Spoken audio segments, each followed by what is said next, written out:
I've been watching a few superhero TV shows, and one of them has been Watchmen on HBO, and this is a very different superhero show. Like Amazon's The Boys, this has been an amazing year for, kind of deconstructing the myth of superheroes and sort of taking a look at the way that these stories are put together and the types of damage that superheroic characters and the resonance of their actions might have on a world that feels very familiar, even if this, as we know, is a lift on the incredible work that Alan Moore did in the 80s with Dave Gibbons. And then, I think it's fair to say that the Zack Snyder film was pretty damn cool at recreating a lot of the stuff that was in the original comic. Now, Damon Lindelof and his creative team on HBO for this show decided to take a totally different tactic here and create something that was set 35 years after the events of the original series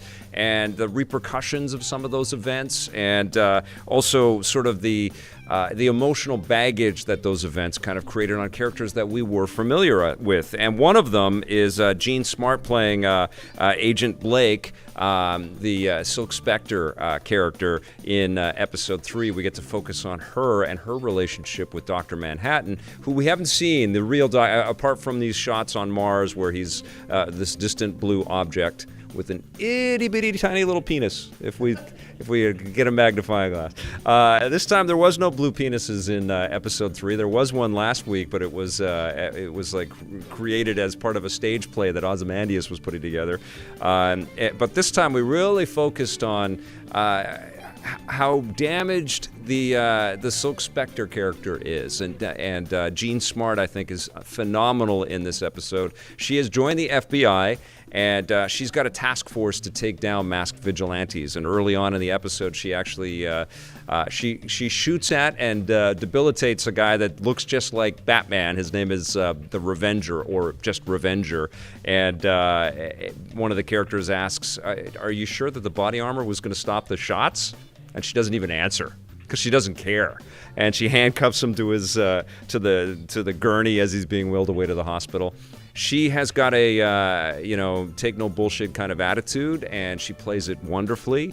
But she still has this connection to Dr. Manhattan. So every once in a while, there's these little moments where she's in a phone booth that allows her to make calls to Mars, and she's hoping that Dr. Manhattan is going to one day listen to them. And they actually set up the whole episode as if she's telling these elaborate jokes to Dr. Manhattan. And of course, a lot of the imagery and iconography that we're seeing throughout the episode ties to these twisted jokes that she's telling.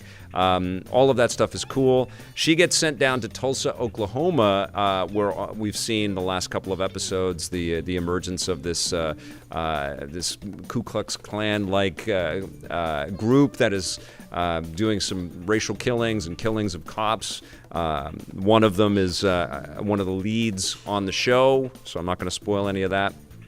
So she goes to the funeral and encounters some of the different police officers there, and she starts to pick apart all of the things that are going on.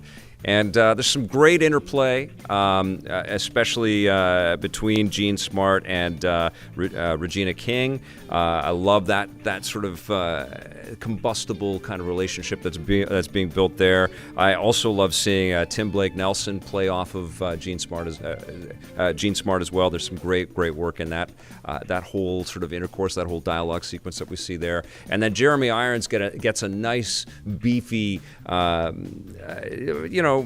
chunk of scenery to play with in this thing. In this particular episode, he even dons a familiar costume, which is pretty damn cool. So listen, this is a show with many layers, and like every episode makes you sit back and think about its connections to what we have known. And honestly, I've been busy with everything else that's been going on this fall, so I didn't allow myself time, and I regret to go back and read the issues of the original Watchmen comic. And I think that this show, if you haven't started to watch it yet, that's what I would totally recommend. Not because this is a one-to-one connection, and as I said in my previous episode review, what's amazing about this series is how freewheeling it is, and how much you don't know what is going to happen, and how much you're surprised by the stuff that is happening. I think this show is fantastic. I am having a really, really good time with it. I'm enjoying being challenged by it and being shocked by it and being surprised by it. It's riveting work. You know, I may not like everything because, as we know, it's hard to keep any show sort of at a high bar all the way through from, the first episode to the end of the season or across multiple seasons. But so far, I've been really, really digging this. Looking forward to episode 4. But episode 3 gets another 9 out of 10 from me.